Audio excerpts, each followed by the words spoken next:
Bonjour à tous. Alors dans cette vidéo, je vais expliquer succinctement pourquoi l'astrologie tropicale ne peut plus ou ne peut répondre tout court aux besoins thérapeutiques de compréhension de l'individu.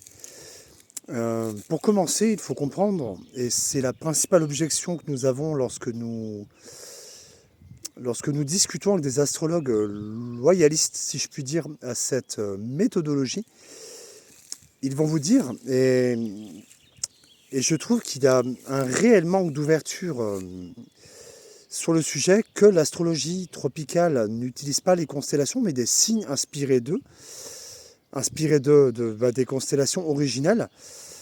Et vont vous dire que du coup, c'est une astrologie dite symbolique. Mais en fait, symbolique, oui, ok, mais connecté à quoi? Eh bien, à rien, à plus rien. Le ciel a bougé, je l'ai expliqué dans la précédente vidéo, et pour ceux qui prennent le train en cours de route, je vous invite du coup à regarder ma première vidéo juste au-dessus, et ainsi comprendre que l'astrologie tropicale, c'est une sorte d'intranet, elle fonctionne en local.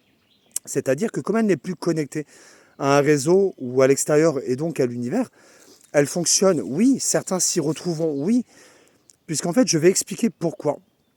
C'est une sorte d'intranet, c'est en local, ça relie tous les ordinateurs, tous les postes au sein d'une même entreprise, puisque c'est symbolique, et qu'il n'y a plus de connexion vers plus grand. Et donc du coup, elle est nourrie comme une sorte de forme d'égrégore localement sur Terre. À force de répéter les choses et de les appeler, on finit par en vivre les conséquences. On pourrait l'appeler la loi de l'attraction ou un principe analogue. Mais en fait, oui, au-delà du fait qu'elle puisse avoir une influence résiduelle, du fait que la pensée, que la croyance et que l'information circule en circuit fermé, oui, mais peut-elle recevoir des mises à jour? Peut-elle s'actualiser sur le rythme réel et véritable des astres? Non. Et c'est véritablement important de le comprendre que l'astrologie astronomique, que moi j'appelle dans mon outil astrologie authentique, fonctionne elle comme un réseau internet avec des mises à jour, des constantes mises à jour. C'est en évolution constante comme la création. La création, le monde est en constante évolution, en constant, dans un mouvement constant, dans une espèce de... Il apprend de lui-même et se met à jour, se réactualise. Et c'est cette notion vivante, profondément vivante, pour ne pas dire même divine, qui est prédéterminante et qui est vraiment au cœur de cette perception-là. Quelle est l'importance de se comprendre? C'est que fondamentalement, certaines personnes vont se retrouver, se reconnaître dans des principes d'astrologie tropicale, puisqu'on part du principe, et ça c'est typiquement humain, et je ne le critique pas, je le constate simplement, que lorsqu'une personne fait l'étalage d'une compétence, d'une capacité qu'elle détient, la personne qui va la consulter recherche cette compétence et du coup va se dire oui, effectivement. Et même si le lien entre ce que le thérapeute ou l'astrologue nous exprime de nous ne nous semble pas flagrant, il y a une part de nous qui va s'auto-convaincre, qui va finir par se dire que fondamentalement cette personne détient la compétence et cheminer avec cette pensée et donc sympathiser avec. Oui, ok, mais est-ce qu'au demeurant la chose va réellement pouvoir cheminer et faire sens à l'intérieur de nous? Pas forcément. D'où l'intérêt de réellement pouvoir mettre en lumière ce qui caractérise l'individu, ce qui caractérise son approche, sa spiritualité, sa communication, son rapport à l'autre et sa sexualité, jusque-là. Et en fait, il est réellement important de savoir, et je vais citer Jiddu Krishnamurti, il ne peut y avoir aucune révolution intérieure sans une parfaite connaissance de soi. Tout est dit. Si je ne sais pas définir avec exactitude quels sont mes besoins, quelles sont mes attentes, quels sont mes moyens d'expression, mes atouts, mes forces, mes parts un peu plus abstraites, mes doutes. Suis-je une personne de nature anxieuse? Suis-je une personne de nature timide, introvertie, etc. Et il est réellement important d'être en mesure de mettre des mots sur ce que nous vivons, sur ce que nous ressentons, et d'aller chercher exactement quelle est la mécanique qui va nous permettre en fait de mettre le doigt sur des dynamiques parfois souffrantes qui nous empêchent d'avancer. Et c'est là que prend tout son sens dans l'approche qui est la mienne et qui consiste à aller chercher nos véritables mécaniques. Alors dans différents domaines, prenez l'exemple d'une personne qui, pour le fond du ciel, qui est un principe astrologique et l'un des 4 angles majeurs, va exprimer D'où l'individu tire sa quintessence, son énergie, ses attributs primordiaux.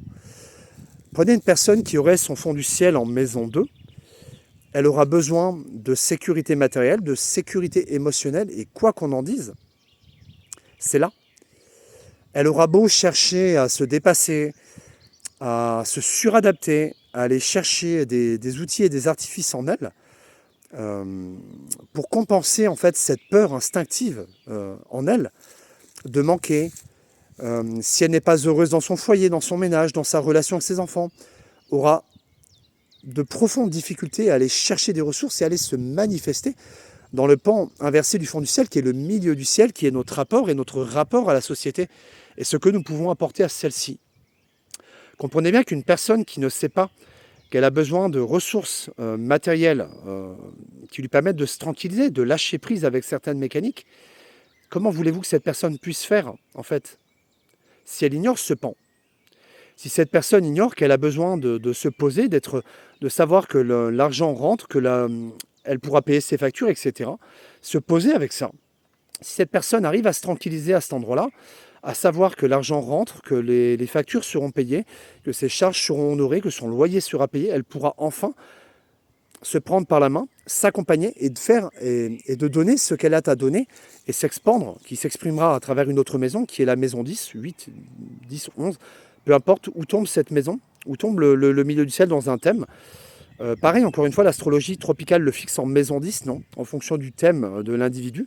Ça peut tomber en maison 7, 8, 9, 10, 11, 12, etc. Et en fait, il est très important de comprendre que du coup, cette astrologie-là nous ouvre des portes et nous permet de nous rendre compte que les positions angulaires ne sont pas figées.